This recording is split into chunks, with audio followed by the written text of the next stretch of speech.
এখানে স্বর্গীয় সৌন্দর্যের ছড়াছড়ি। সৌন্দর্যের তীর্থভূমি বললেও খুব একটা ভুল হবে না।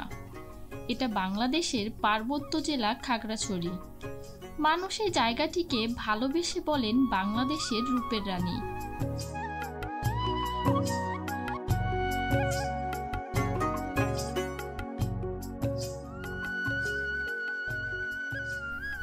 বলবে নাই বা কেন বলুন তো? এই জায়গার রূপ দেখলে আপনি প্রেমে পড়ে যাবেন।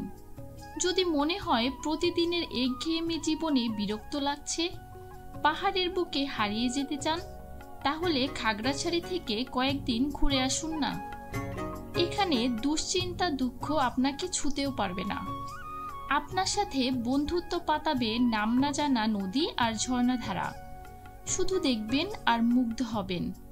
খাগড়াছড়ি বাংলাদেশের দক্ষিণ পূর্বাঞ্চলের চট্টগ্রাম বিভাগের প্রশাসনিক অঞ্চল।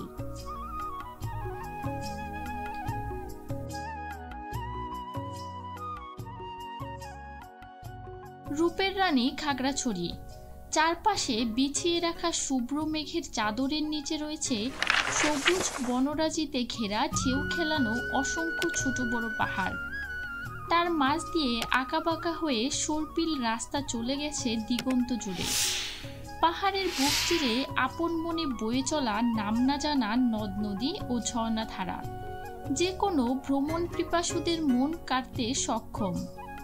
ঢেউ খেলানো পাহাড়ের দেয়াল, বিভিন্ন রঙের পাহাড়ি ফুল, মেঘ সূর্যের লুকোচুরি আর পাহাড়ের ভাঁজে ভাঁজে মেঘের ভেলা, আর বুক ভেদ করে ওঠা পূর্ণিমার চাঁদ দেখতে আপনাদের আসতেই হবে এ জনপদে।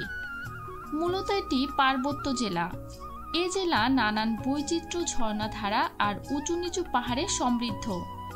এখানে যেন সৃষ্টিকর্তা তার দুই হাত উপর করে দিয়েছেন। পাহাড়ি বাঙালিদের ভিন্ন ভিন্ন সংস্কৃতির বৈচিত্র্য চোখে পড়ার মতো। যেদিকে চোখ যাবে চারদিকে শুধু সবুজ আর সবুজ। এখানকার জীবনধারা কিংবা প্রাকৃতিক সৌন্দর্য সবকিছুই আপনাকে মুগ্ধ করবে। এই প্রত্যেকটি উপজেলায় রয়েছে প্রচুর দৃষ্টিনন্দন পর্যটন স্থল।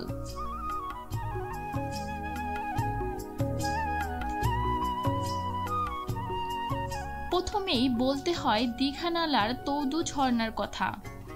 একে ঘিরে রেখেছে আরও 3টি ছোট ঝর্ণা আর 2টো মনোমুগ্ধকর জলপ্রপাত। জঙ্গলের মাঝে আঁকাবাঁকা পাহাড়ের ভাঁজ দিয়ে বয়ে চলে ঝর্ণার জল। শীতল স্বচ্ছ কলকল করে ছুটে চলার শব্দে মুখরিত চারপাশ। পাহাড়ের গায়ে তৈরি হওয়া পাথরের ধাপ অতিক্রম করে উঁচু থেকে জল এসে পড়ে পাথুরে ভূমিতে। খাগড়াছড়ির আরেকটা বিশেষ আকর্ষণ কৃষি গবেষণা কেন্দ্র। সবুজের সমারোহ এখানে অফুরন্ত। চোখে পড়বে পাহাড়ের বুক চিরে রাস্তার দুপাশে শুধু ফলের বাগান।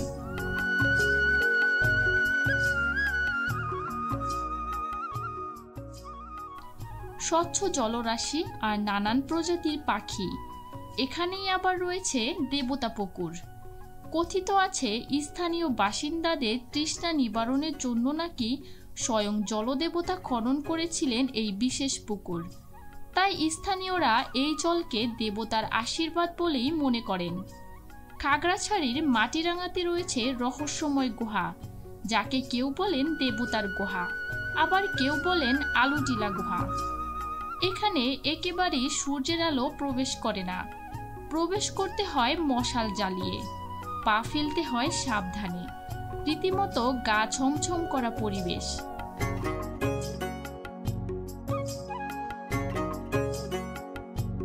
পায়ে অনুভব করতে পারবেন বড় বড় পাথরের টুকরো। এক কথায় রূপকথার গুহার মতো।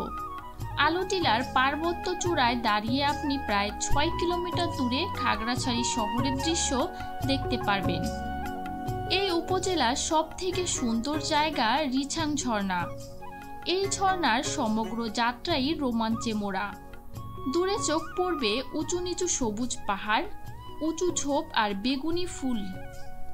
তবে হ্যাঁ, যেতে হবে পায়ে হেঁটে। হাঁটতে হাঁটতেই কানে আসবে জলের শব্দ।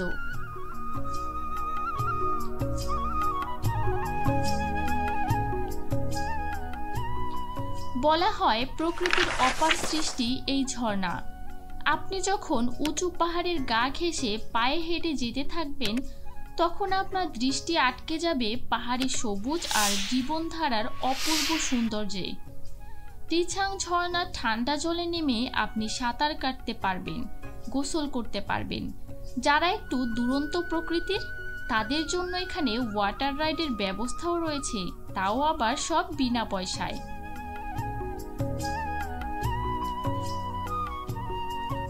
মাটিরাঙ্গা উপজেলা থেকে সোজা উত্তরে চলে যান, দেখবেন ভারতের সীমান্ত।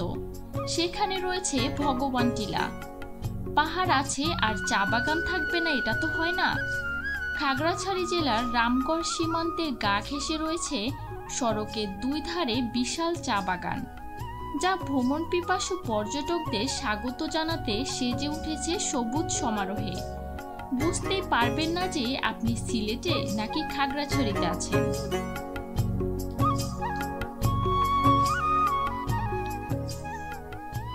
প্রকৃতির আরও এক রহস্য হাতির মাথা আকৃতির পাহাড়। কয়েকটি ছোট ছোট পাহাড় পর হয়ে 30 থেকে 35 ফুট উচ্চতার এই পাহাড়টিকে দেখতে হয় লোহার সিঁড়ি বেয়ে। এই সিঁড়িতে ওঠা মানে হাতির সুরের উপরে ওঠা, আর সামনে চলা মানে সুর বেয়ে হাতির মাথায় অর্থাৎ পাহাড়ের মাথায় ওঠা। আরেকটা ইন্টারেস্টিং বিষয় রয়েছে, সেটা হলো নিউজিল্যান্ড পাড়া। পাংখাইয়া পাড়া আর পড়াছড়ার কিছুটা অংশ নিউজিল্যান্ডের মতো হওয়ায় স্থানীয়রা এর নাম দিয়েছেন নিউজিল্যান্ড পাড়া। এ গ্রামে যাওয়ার রাস্তার নামও দিয়েছেন নিউজিল্যান্ড সড়ক।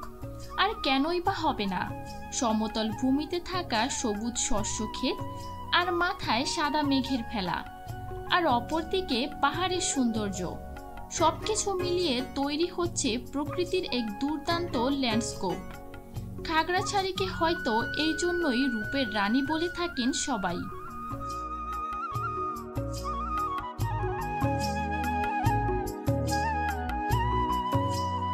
প্রিয় দর্শক, এখানেই বিদায় নিচ্ছি। আবার হাজির হব অন্য কোনো স্থান নিয়ে। আর যদি চান আপনার পছন্দের কোনো স্থান সম্পর্কে জানতে, তাহলে আমাদের ফেসবুক পেজ কিংবা ইউটিউবে গিয়ে কমেন্ট করে জানাতে পারেন সেই স্থানের নাম। আগামী পর্বে দেখা হবে। সে পর্যন্ত সবাই ভালো থাকুন, সুস্থ থাকুন। আল্লাহ হাফেজ।